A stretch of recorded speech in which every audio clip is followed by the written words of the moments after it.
Yo me olvido. Ahí está. Bueno, vamos entonces, como les decía, a comenzar con el desarrollo de la unidad de cañerías. Para eso vamos a comenzar a definir lo que son normas. Básicamente vamos a describir alguna en más profundidad la ASTM, que es una norma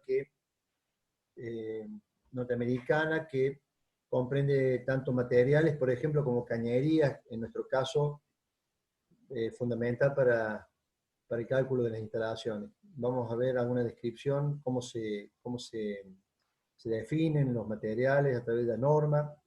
Vamos a hacer un poquito de historia de las normas y vamos a mencionar las que normalmente utilizaremos, entre otras que existen, por supuesto. Vamos a ver algo de materiales, los materiales que más se utilizan para las cañerías, para los caños y demás partes de las instalaciones. Ya alguna vez le hice alguna introducción respecto de lo que son las normas, y que siempre debemos trabajar bajo normas para estar cubiertos, digamos, de que nuestro diseño, nuestros cálculos van a ser correctos. Entonces, debemos basarnos siempre en normas. No sé si están viendo o no, perdón. Se ve la pantalla negra, profe, todavía. Bien, porque lo puse en pausa. Ahora les voy a compartir lo que quería compartirles. Esto, ahí va. Ahí sí lo están viendo, ¿no?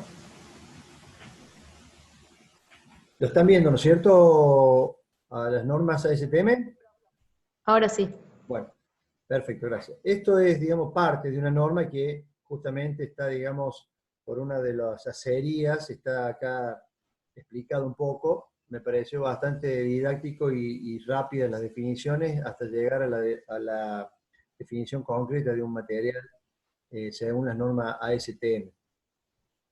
Bien, justamente acá habla de la introducción, que es una norma y uso de la norma ASTM. Es un catálogo de esta empresa, pero que está bastante, como le decía recién, didáctico como para aprender lo que es una norma, ¿no es cierto? Bueno, las principales normas que vamos nosotros a utilizar en la construcción y en el diseño de una instalación son las ASTM, la SAE, AISI, la GIS, NTP, PSI, DIN e ISO. Dentro de las que nosotros vamos a usar siempre va a ser la ASTM, la SAE, la AISI, la DIN, la ISO, y acá falta una que es la API, que ya vamos a ver, la vamos a mencionar en algún otro lugar de aquí, que es la que tiene que ver con todas las instalaciones de petróleo, fundamentalmente lo que son cañerías para petróleo. Norma API. Bien. Como decíamos, la definición justamente son documentos claves, y no solamente para el comercio, sino que también son documentos técnicos que están basados en la definición, en la experiencia, perdón, y en la elaboración, a partir de que cada actividad necesita estandarizar diversos parámetros. Como le conté en la clase anterior, cuando estuvo mayor auge, digamos, el desarrollo de normas, fue cuando comenzaron a utilizarse las máquinas a vapor, que todo el mundo, ¿no es cierto?, fabricaba máquinas a vapor, por, digamos, el avance tecnológico que significaba, pero bueno, al no tener normalizado, cualquiera hacía estas máquinas, ¿no es cierto?, estas calderas que volaban por los aires. Entonces, en ese momento, cuando comienza a generarse mayor conciencia y a estandarizar los cálculos y a hacer procedimientos para dichos cálculos. Dichos procedimientos estarían controlados para que los resultados fueran los óptimos. Entonces, digamos fácil que es un documento técnico. Bueno, desarrollado por consenso porque justamente entran en juego un montón de países en esto. Y en la actualidad todos los países tienen representantes, ¿no es cierto?, dentro de las normas, y cada uno va aportando lo suyo, y bueno, los grandes congresos llegan a mejorar algunas de las normas ya hechas o algunos de los procedimientos, con el avance también importante de lo que son los materiales y los nuevos materiales, también siempre las normas van ayornándose para utilizar dichos materiales. Entonces, podemos definirla así, como un documento técnico. Promueve la salud y el bienestar general. Eso sería un poco también la definición así muy, muy general para cualquier tipo de norma, para cualquier tipo de norma. Esto es importante. Cada norma, que como dice acá, se presentan de variadas maneras, lo que deben hacer siempre es las especificaciones del producto, los métodos que prueban esas especificaciones, también condiciona las prácticas de manufacturas y los lineamientos y operativos de compras, haciéndolo que sean mucho más eficientes los mismos, porque obviamente se normaliza, por ejemplo, la compra de materiales y ya sabemos qué es lo que tenemos que hacer, porque seguramente que hay un listado, ¿no es cierto?, que tenemos que seguir y que nos va a hacer optimizar todo lo que tenga que ver con compra. Clasificaciones, también las normas obviamente se clasifican de diversas maneras, ya vamos a ver algunas clasificaciones, y la terminología estandarizada, es decir, que todos entendamos, de alguna manera, la terminología, que al estar estandarizadas también están normalizadas, valga la redundancia, por todas las normas. Y bueno, alguna otra serie de cosas más que se puedan establecer, como de qué manera vienen estas normas. En este caso, analizamos la estructura del código ASTM, el código ASTM, norma. Fíjense ustedes cómo tiene un código A36/A36M. Serían dos maneras, en este caso, de codificar un acero, ¿sí?, según un sistema inglés o un sistema métrico. Y a su vez puede llegar a estar acompañada por el año en que se produjo esa norma y el tipo de revisión o el año en que se hizo la última revisión de la misma. Acá tenemos algunos ejemplos, ¿sí?, de ASTM A6/A6M. Acá habla específicamente de planchas y perfiles de aceros estructurados laminares. Siempre por ahí es importante que acompañe la revisión, aunque comercialmente uno no va a pedir la ASTM A615, A615M 96, A segunda revisión, año 96. Se supone que las empresas, digamos, que nos van a vender este tipo de acero, están actualizando esta clasificación de acero a la última revisión que tiene la norma, ¿verdad? O sea que comercialmente uno no va a ver esa revisión. Pero por allí, cuando uno va a diseñar algo, puede ser importante saber de qué revisión está hablando, porque a lo mejor hay una o dos revisiones, si uno tiene una bibliografía vieja, tiene una o dos revisiones actualizadas, en donde puede ser que se mejoren muchos de los aspectos de la norma, haya avanzado bastante en los aspectos de la norma y uno queda, digamos, atrasado en cuanto a eso. Entonces siempre cuando uno va a diseñar o a tomar una norma, siempre es importante por lo menos saber de qué revisión o de qué año tiene la última revisión esa norma, ¿no es cierto? Bien, ¿qué debe contener una norma? Bueno, debe tener definiciones del producto, la composición química, en este caso estamos hablando de los materiales, ¿no? Propiedades mecánicas, dimensiones y tolerancias en que se provee, pesos y tolerancias dentro de las cuales se basan, muestreos e identificación. Importante la identificación para tener una trazabilidad del producto, ¿no es cierto? Saber a dónde vamos, si llegamos a tener algún problema, tenemos la trazabilidad para seguir dicho problema. Bien, hay una serie de comparación de aceros de esta marca, particularmente Arequipa, pero bueno, esto no nos incumbe. Lo importante era ver un poquito esto, cómo se manejan las normas. Aquí tenemos ya las especificaciones del producto, barras de construcción, barras helicoidales, barras redondas. O sea, estos son los productos que vende esta empresa, ¿sí?, y que están normados por la ASTM, y la denominación que ellos tienen o que la norma le provee, ¿no es cierto?, para la fabricación del mismo. Acá vemos la palabra grado. Siempre vamos a tener diversos grados. En la mayoría de las normas siempre se tienen distintos grados del mismo material entre comillas, porque este grado significa si tiene aleantes y cuántos de esos aleantes tiene. Entonces, decimos que un material tiene distintos grados cuando su composición, básicamente química, es distinta. Por lo tanto, la resultante de eso va a tener también distintas características y distintas propiedades. A mayor grado, o en algunos casos que no nos indique con números, sino que sea, por ejemplo, también se puede mencionar como grado A, B o C, y dentro de la norma vamos a encontrar la definición de A, B o C, que básicamente es eso, es la cantidad de aleantes y cuáles son estos aleantes que mejoran la calidad final del material. Bueno, estas son algunas denominaciones de los materiales que ellos venden bajo norma ASTM. Bueno, acá hay un fierro corrugado.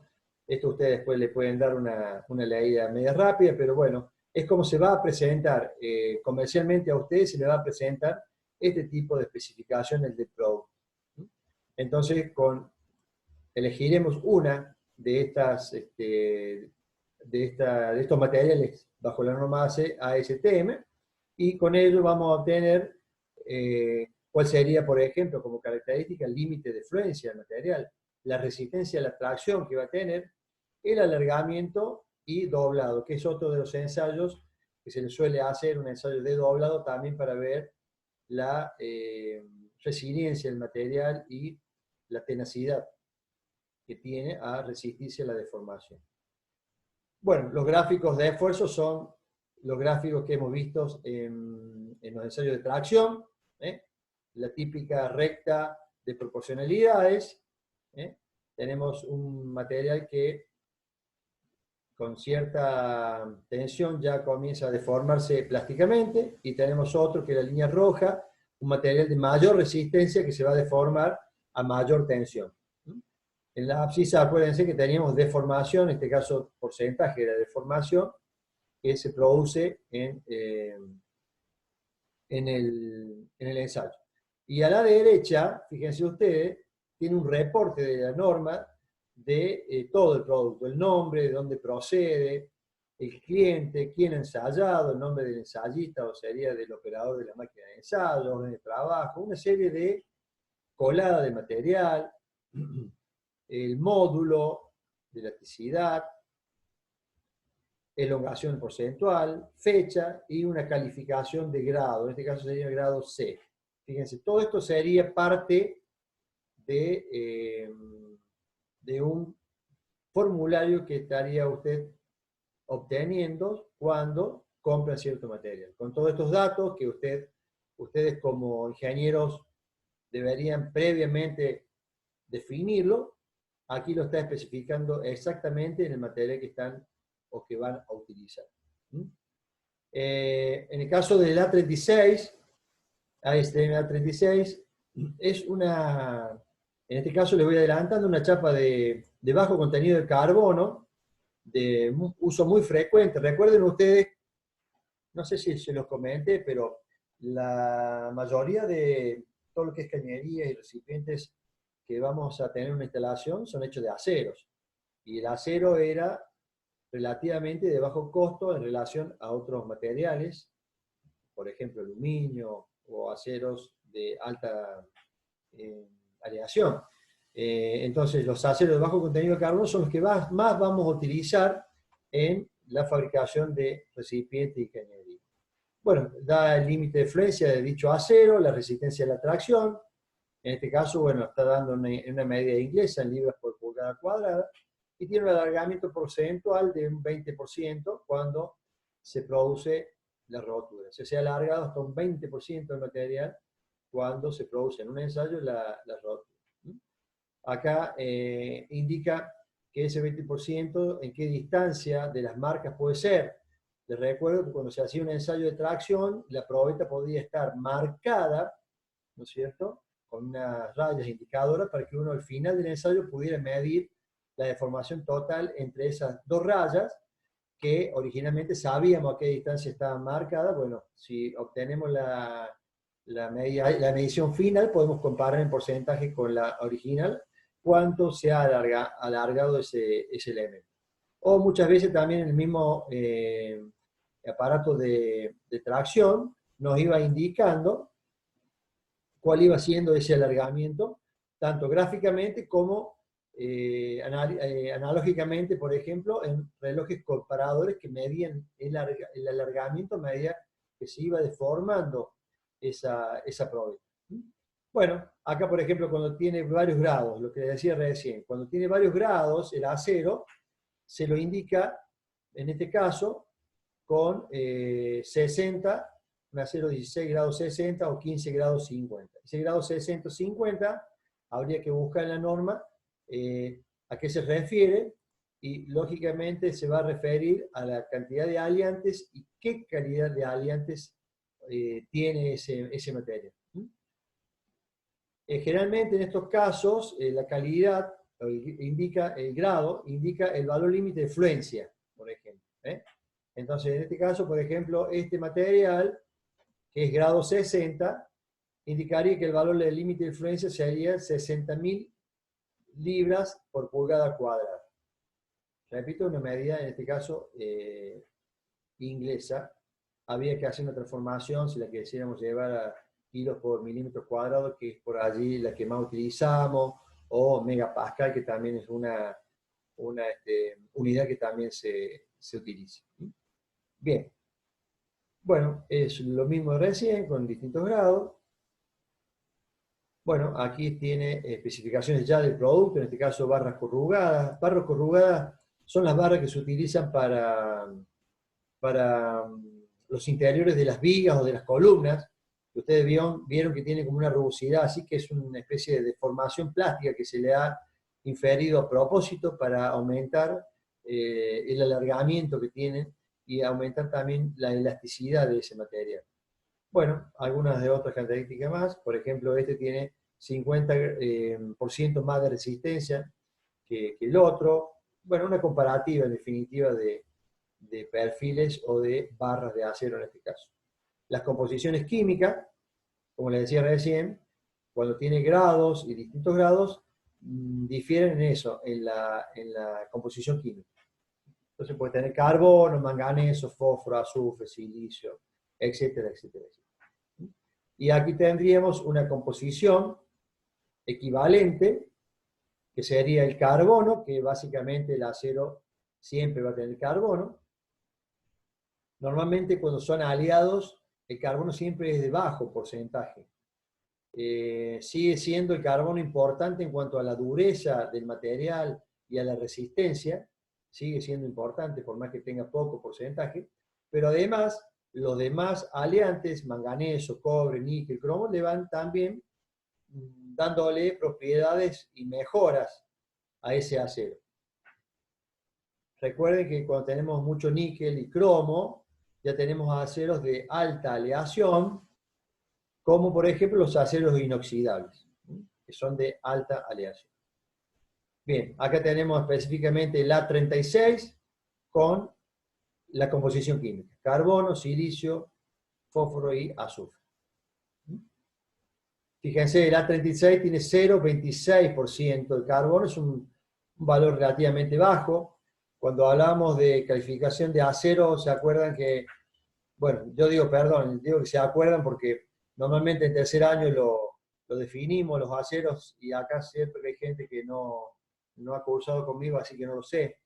Pero para hacer un breve repaso, tenemos los aceros extra dulces, aceros dulces, y ya aceros al carbono o aliados. Los aceros extra dulces o dulces eran aquellos que tenían bajo porcentaje de carbono. Se considera bajo porcentaje de carbono hasta aproximadamente 0,25% de carbono. 0,25% de carbono es un acero extra dulce o dulce. El dulce puede llegar hasta 0,30, 0,40, no hay tanta diferencia. Sí, la diferencia existe cuando hablamos de 0,40% de carbono para arriba. Ya cuando hablamos de 0,40, por ejemplo, por ciento de carbono en un material, es un material que puede ser templable, puede ser sometido a un tratamiento térmico y va a mejorar las características y la resistencia de ese acero. A partir de allí ya tenemos con mayores porcentajes de carbono para obtener también mayores resistencias y mejores propiedades del acero al carbono, hablando del carbono solamente, ¿no? Como único elemento en la composición de forma importante. Pero siempre tenemos molibdeno, algo de manganeso, cobre, etcétera, para mejorar algunos otros aspectos de la resistencia. ¿Bien? Bueno, y después acá ya tenemos directamente, digamos, la familia de productos, bajo qué norma están fabricados, y rango, dimensiones. Acá hace una equivalencia con la norma ISO también, con la norma DIN, o sea, como en dureza se acuerda que teníamos dureza Rowell, dureza Brinell, para medir dureza siempre existía alguna tabla de comparaciones, ¿no? Porque cuando alguien, supongamos que recibimos algo que fue diseñado bajo norma DIN, y no tenemos a lo mejor las especificaciones, bueno, buscamos a lo mejor cuál es su equivalente en ASTM, y siempre vamos a encontrar un material equivalente, nada más que están, digamos, caracterizados de diferente manera por las normas, pero en realidad siempre vamos a tener un material que va a ser equivalente, ¿no? Y los rangos de dimensiones bajo los cuales se venden esos productos. De estos productos, nosotros, por ejemplo, lo que son platinas, que son las planchas de acero que después pueden ser roladas y transformadas en recipientes, se utilizan. Ángulos también podemos utilizar, por ejemplo, en refuerzos, ya sean circunferenciales, podemos utilizarlo en patas, redondos también, podemos utilizar cuadrados, algo también, y no están acá especificados porque esta empresa no fabrica, pero serían los caños, que también están bajo norma ASTM, y lo vamos a ver más adelante también cuál es la norma ASTM para cañerías. Métodos de prueba, los análisis químicos que realizan, ¿sí? A los productos.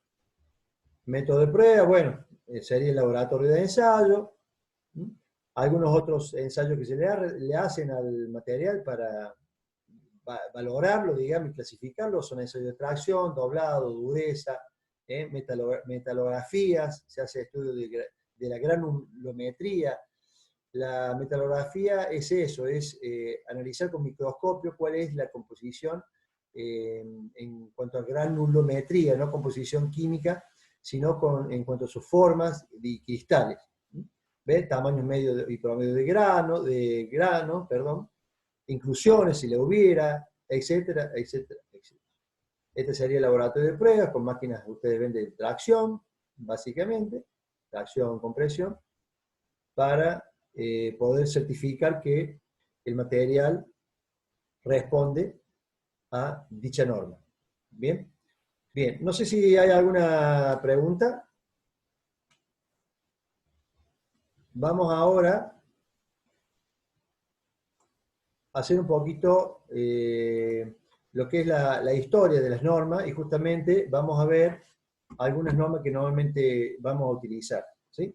Bueno, acá la explicación que ya les comenté al principio, cuando había fallas catastróficas, en el momento que se fabricaban estas calderas, ¿no? Para las máquinas a vapor, al necesitar mayores presiones, ¿verdad? Para tener mayores rendimientos, bueno, los cálculos no deberían ser iguales, no estaban estandarizados muchas de las cosas que necesitábamos, entonces de allí nace la necesidad de estandarizar las cosas y a través de las normas, ¿no? Bueno, es un poco la historia con años y todo de las distintas normas. Una de las normas más importantes que también nosotros vamos a necesitar va a ser el código ASME, o la norma ASME. Esta norma ASME se divide en diferentes secciones. Nosotros vamos a utilizar básicamente la norma ASME para materiales, pero también la norma ASME existe para cañerías, para... Lo que pasa es que algunas normas como que están más especializadas en algún en alguna rama, ¿no es cierto?, que otras. Por eso es que,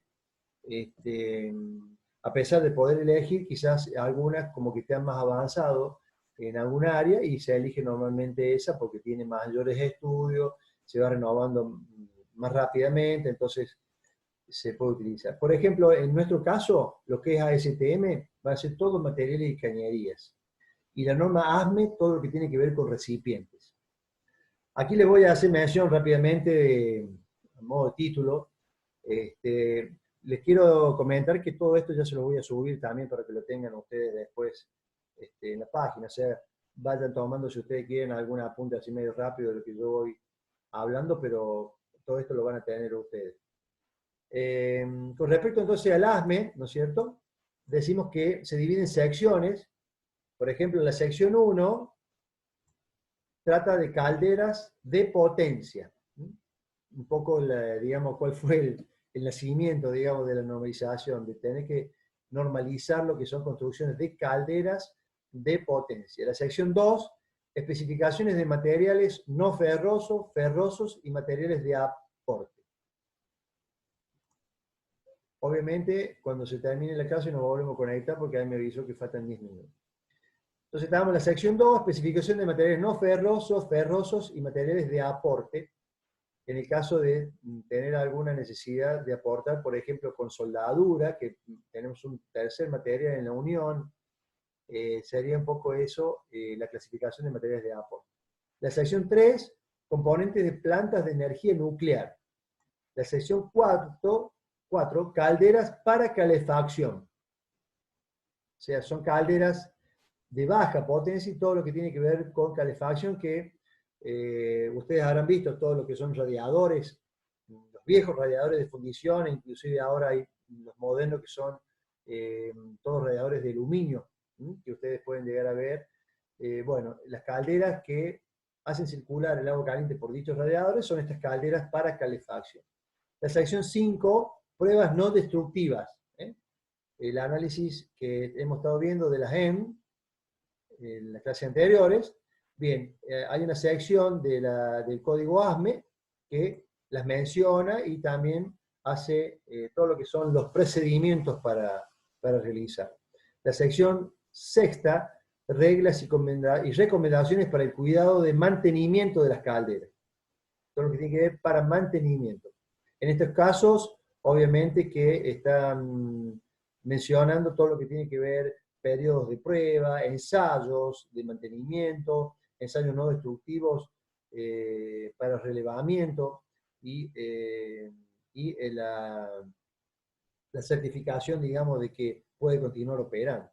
La sección 7 es también de mantenimiento, pero para calderas de potencia, una guía de recomendaciones para el mantenimiento.